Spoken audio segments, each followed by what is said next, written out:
Hey guys, this is Rajiv and welcome back to the another video। And दोस्तों आज की इस video में हम डिस्कस करने वाले हैं मेडिसिनल केमिस्ट्री के बारे में।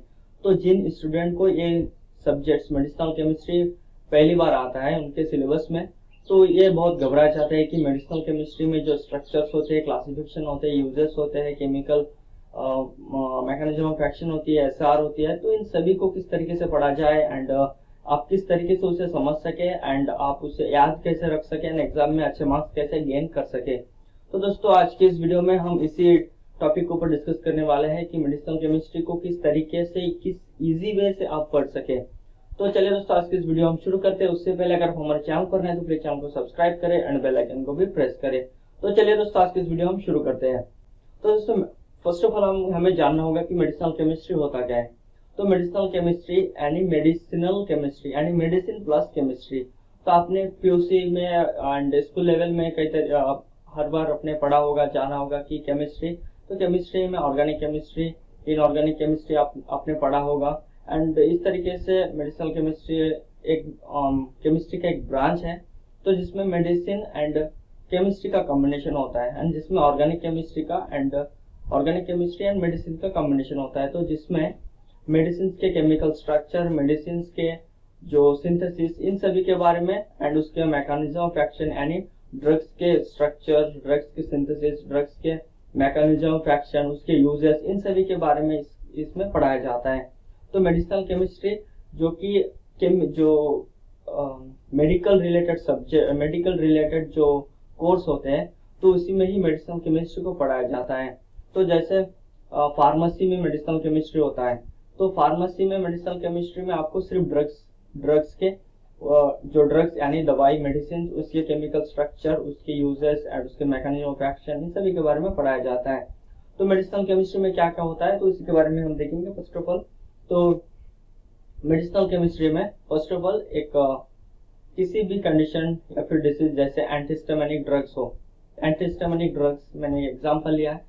तो एंटीहिस्टामिनिक ड्रग्स यानी बॉडी में होने वाले हिस्टामाइन, यानी बॉडी में जो एलर्जिक रिएक्शंस होती है, जो हिस्टामाइन हमारे बॉडी में प्रोड्यूस होती है, जिसके जरिए हमें रनिंग नोज एंड फिर स्नीजिंग होना, इन सभी जो प्रोड्यूस होती है, तो वो हिस्टामाइन के थ्रू प्रोड्यूस होता है। तो अब हम एंटीहिस्टामाइन ड्रग्स जैसे सिट्रिजिन, लिवोसिट्रिजिन हम लेते हैं।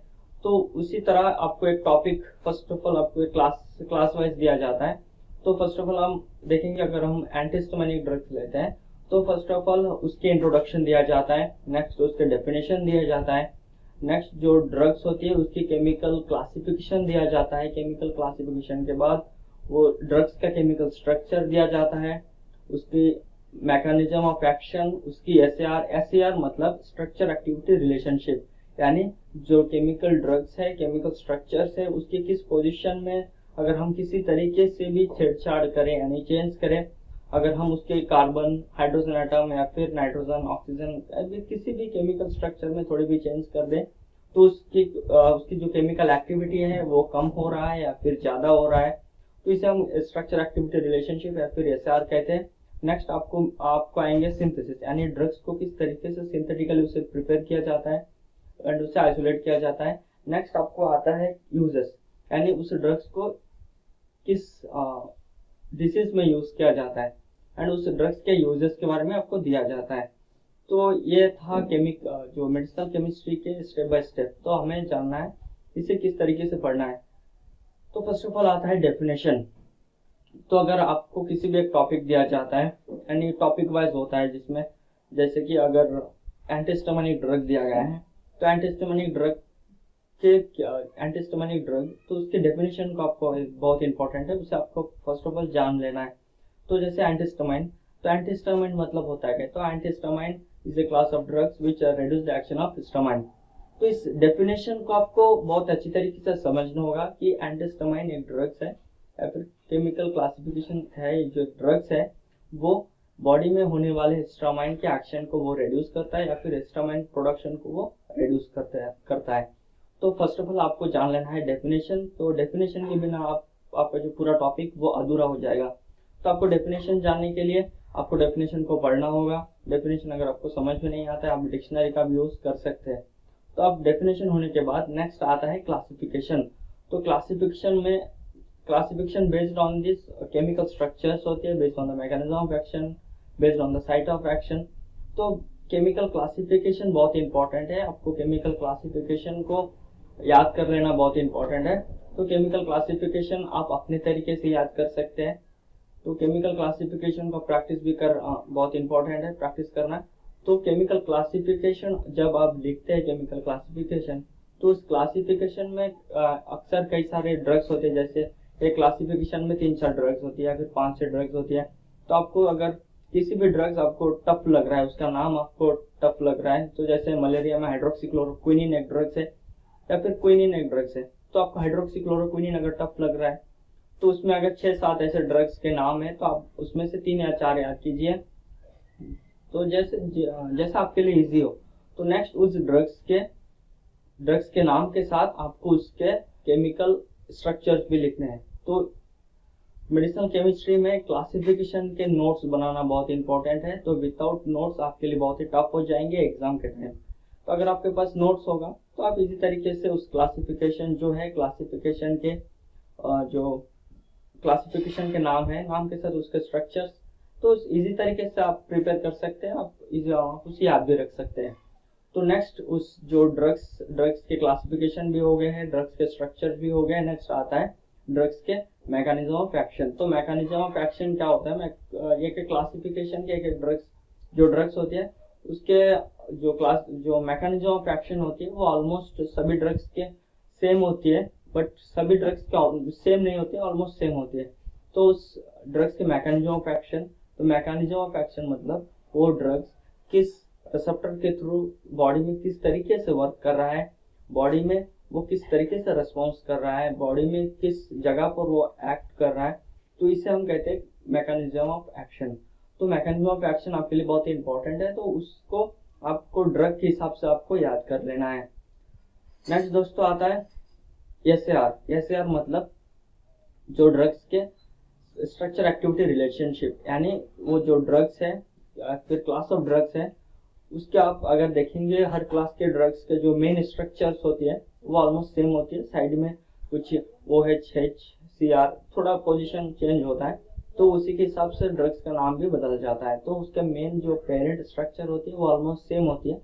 तो उसके किस पोजीशन में अगर हम OH, H या फिर किसी भी तरीके से छेड़छाड़ करते हैं, उसके एक्टिविटी लेस होती है, ज्यादा होती है, तो उसे हम कहते हैं SAR, यानी structure activity relationship. Structure activity, तो स्ट्रक्चर की एक्टिविटी को हम रिलेशनशिप, यानी किस रिलेशन में फिर कम हो रहा है, ज्यादा हो रहा है, तो उसे हम कहते हैं स्ट्रक्चर एक्टिविटी रिलेशनशिप। उसे आपको पढ़ लेना है। नेक्स्ट आएगा वो ड्रग्स की सिंथेसिस मतलब वो ड्रग्स को कैसे आप प्रिपेयर कर सकते हैं।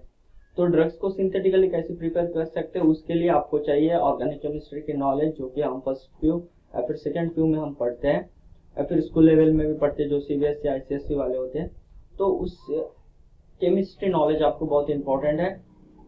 तो केमिकल जो सिंथेसिस होती है, तो उसको आपको प्रैक्टिस करना है। तो अलग अलग ड्रग्स के अलग अलग सिंथेसिस होती है, उसको आपको प्रैक्टिस करना है, तो जिसके जरिए आप उसे बहुत ईजी तरीके से याद कर पाएंगे। नेक्स्ट दोस्तों आता है यूजेस। तो यूजेस आपको किस तरीके से याद करना है कि जो केमिकल क्लासिफिकेशन होती है, तो आप उसमें देखेंगे कि ऑलमोस्ट जो ड्रग्स होती है उसके 3-4 यूजेस ऑलमोस्ट सेम होती है।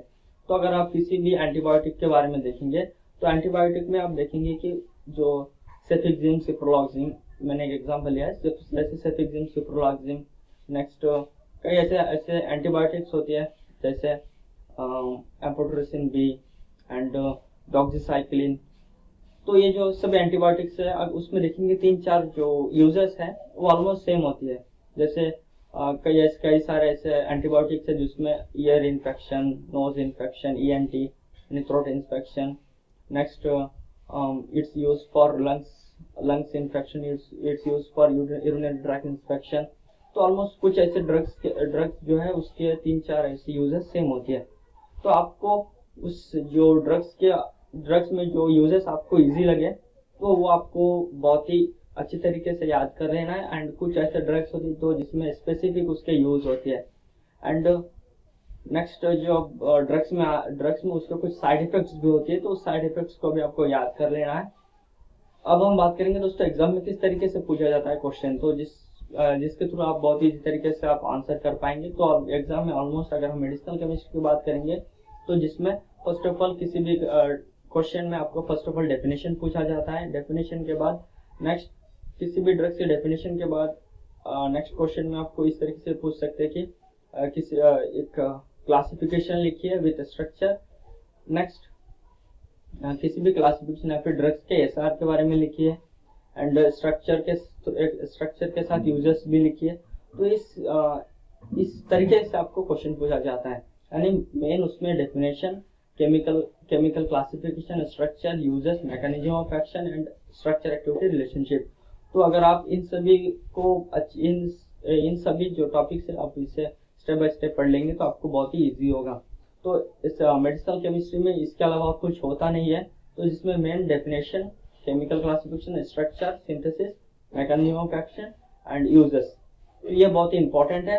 तो दोस्तों उम्मीद करता हूँ कि आज की इस वीडियो आपको पसंद आएगा। वीडियो पसंद आए तो लाइक करें, अगर आप हमारे चैनल पर नहीं तो प्लीज चैनल को सब्सक्राइब करें नॉलेजेबल वीडियो के साथ। तब तक के लिए थैंक्स फॉर वॉचिंग।